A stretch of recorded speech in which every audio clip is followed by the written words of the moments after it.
অত্যন্ত উৎসাহ উদ্দীপনা আছে। মানুষ তার গণতান্ত্রিক অধিকার ভোটটা মানুষ প্রয়োগ করতে চায়, কিন্তু এরই ভিতরে গতকাল রাত্রে অনেকগুলো অনাকাঙ্ক্ষিত ঘটনা ঘটেছে যা আমরা বিভিন্ন নিউজ মাধ্যমে দেখেছি, এবং গাড়িতে বসে আমি নিউজ মাধ্যমে দেখছিলাম যে একই ধরনের ঘটনা অনেক জায়গায় ঘটছে কিছু রাজনৈতিক দল বা তাদের সদস্যদের দ্বারা। আমরা প্রত্যাশা করছি যে আইন শৃঙ্খলা বাহিনী তারা গত রাত্রেও চেষ্টা করেছেন, আজকেও নিশ্চয়ই তারা তাদের সেই চেষ্টা অব্যাহত রাখবেন যাতে মানুষ জনগণ একটি শান্তিপূর্ণ অবস্থায় তাদের ভোট প্রদান করতে পারেন।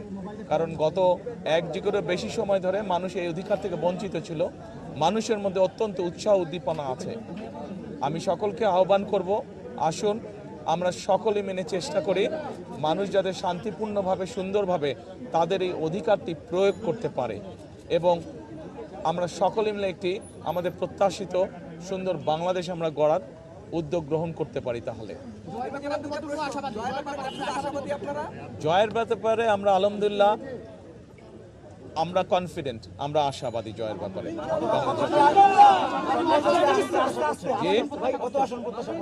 আমরা অন্তত এতটুকু অবশ্যই আসন প্রত্যাশা করছি যেখানে আমরা খুব সুন্দরভাবে দেশ পরিচালনা করতে সক্ষম হব।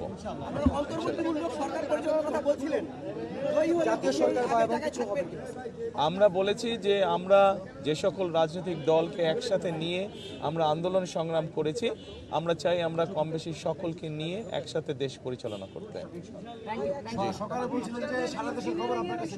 না, সারা দেশের খবর আমি এখনো পাইনি, আমি মাত্র অফিসে আসলাম। আমি 5 ঘন্টা অতিবাহিত হয়েছে, কিন্তু আমি তো ঘুরছিলাম এতক্ষণ, বিভিন্ন জায়গায় আমি গিয়েছিলাম, কাজে আমি খবর নিতে পারিনি। এরই ভিতরে আমি মোবাইলের মাধ্যমে যে বিভিন্ন আপনারা যারা সংবাদ মাধ্যম আছেন আপনাদের বিভিন্ন খবরগুলো আমি দেখছিলাম, আপনাদের খবরেই দেখলাম আমি যে বিভিন্ন জায়গায় এখনও কিছু অপ্রত্যাশিত ঘটনা ঘটছে।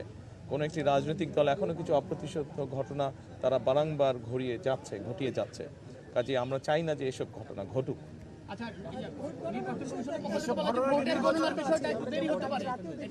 কেন ভোট গণনার বিচারে আসেন? আমরা মনে করি যে মানুষ যদি বেরিয়ে আসে, সাধারণ মানুষ, এই দেশের মালিক হচ্ছে মানুষ, এবং তারা যদি বেরিয়ে আসে, তারা যদি তাদের অধিকার প্রয়োগ করে, ভোট সংখ্যা যত বেশি বাড়বে, ভোটারের সংখ্যা যত বেশি বাড়বে, আমরা বিশ্বাস করি যে সকল ধরনের ষড়যন্ত্রকে প্রতিহত করা যাবে।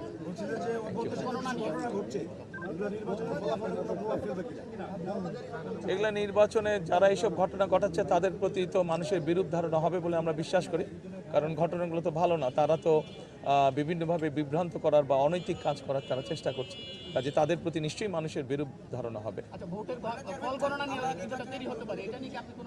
ফল গণনা নিয়ে কেন দেরি হবে? দেরি হবার কোনো কারণ নেই। কেন দেরি হবে? আমরা সমগ্র দেশের মানুষ যেখানে একটি দ্রুত তারা যা ভোট দিয়ে এসছে তার ফল তারা দ্রুতই চাইবে। আমরা আশা করব যে নির্বাচন কমিশন চেষ্টা করবে যাতে দেশের মানুষ দ্রুত তার ভোট প্রদানের যে ফল সেটা তার শেষে মানুষকে সামনে উপস্থাপন করবে।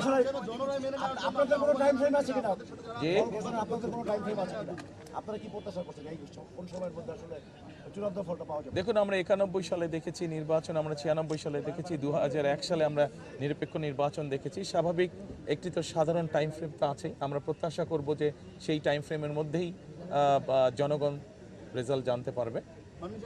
জনরায় মেনে নেওয়ার জন্য বাংলাদেশের সবচেয়ে প্রেক্ষিতে হেরে যায়, বলে নির্বাচন সুষ্ঠু হয়নি।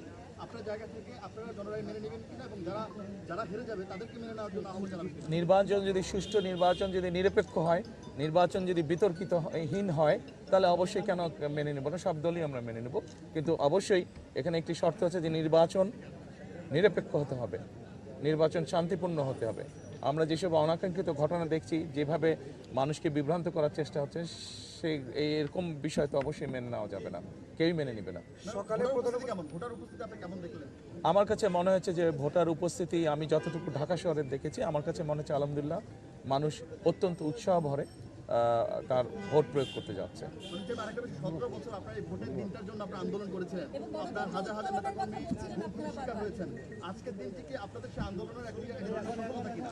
এটা শুধু আমাদের আন্দোলনের সফলতা না, 17 বছর ধরে বাংলাদেশের কোটি কোটি মানুষ, কোটি কোটি ভোটারই ভোট থেকে বঞ্চিত ছিল, ভোট প্রদান থেকে বঞ্চিত ছিল। আমি মনে করি যে এটা সমগ্র বাংলাদেশে যে প্রায় 13 কোটি ভোটার আছে, সকলের জন্য একটি উল্লেখযোগ্য দিন, সকলের জন্য একটি স্মরণীয় দিন আজকের দিনটি। ধন্যবাদ, সকালে ভালো থাকবেন। Thank you.